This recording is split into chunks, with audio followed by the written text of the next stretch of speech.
সাম্প্রতিক সময়ে কয়েকজন উপদেষ্টার বিরুদ্ধে বিভিন্ন দলের অভিযোগের বিষয়টি নিয়ে চর্চার শেষ নেই। এমনকি প্রধান উপদেষ্টার সঙ্গে বৈঠকে এ নিয়ে নালিশও করেছেন তারা। রাজনৈতিক অঙ্গনে দুই ছাত্র উপদেষ্টাকে লক্ষ্য করে অভিযোগ উঠলেও ওই বৈঠকে ঠিক কী আলোচনা হয়েছে সেটি জানা যায়নি। এনসিপির এক শীর্ষ নেতা একাত্তরের কাছে অভিযোগ করেছেন 5 উপদেষ্টা কোনো কোনো দলের প্রতি পক্ষপাত করছেন। রাশেদ আনিসের বিশেষ প্রতিবেদন।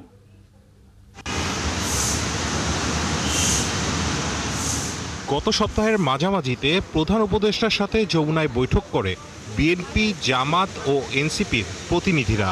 ফ্যালকন অ্যালুমিনিয়াম মাল্টিলেয়ার অ্যানোডাইজড হওয়ায় সম্পূর্ণ স্ক্র্যাচ প্রুফ। Falcon aluminium. এনসিপির মুখ্য সমন্বয়ক নাসির উদ্দিন পাটোয়ারি 5 জন উপদেষ্টার পক্ষপাতমূলক আচরণের অভিযোগ করেন। একাত্তরকে তিনি বলেন 2 জন উপদেষ্টা বিএনপির হয়ে আর 1 জন জামাতের পক্ষে কাজ করছেন।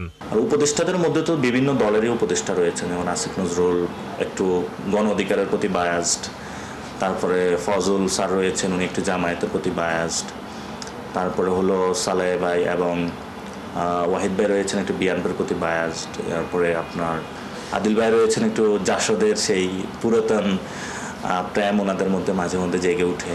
তো আমরা বলবো ওনারা সবাই ভদ্রজন, বাংলাদেশটা গঠন করার জন্য ওনারা সর্বোচ্চ প্রচেষ্টা চালিয়ে যাচ্ছে, ওনাদের প্রতি আমাদের শ্রদ্ধা।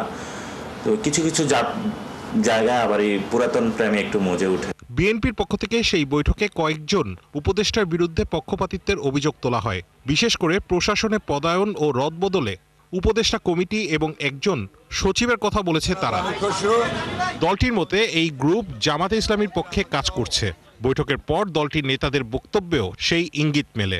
সরকারকে সম্পূর্ণভাবে নিরপেক্ষতা বজায় রাখার জন্য সরকারের মধ্যে যদি কোনো দলীয় লোক থেকে থাকেন তাকে অপসারণ করার জন্য আমরা দাবি জানিয়েছি। তবে জামাতের পক্ষ থেকে বিতর্কিত উপদেষ্টাদের নাম প্রকাশ করা হয়নি। অভিযোগ করা হয়েছে কিছু উপদেষ্টা একটি বিশেষ দলের পক্ষে কাজ করছেন। আমরা সরকারের যারা উপদেষ্টা আছে তাদের ব্যাপারে বলেছি, সকলের ব্যাপারে নয়, আপনার প্রতি আমাদের আস্থা আছে, কিন্তু আপনার কিছু লোক আপনার পাশে আপনাকে বিভ্রান্ত করে এবং ওরা কোনো একটা দলের পক্ষে কাজ করে, আমরা মনে করি তাদের ব্যাপারে আপনাকে হুঁশিয়ার থাকা দরকার, সচেতন থাকা দরকার। প্রধান উপদেষ্টার সাথে বৈঠকের আগে বিভিন্ন সময় ছাত্র উপদেষ্টাদের নিয়ে সমালোচনা করলেও এ নিয়ে প্রধান উপদেষ্টাকে বিএনপি ও জামাত কিছু বলেছে কিনা এখনো স্পষ্ট নয়। রাশেদ আনিস, একাত্তর, ঢাকা।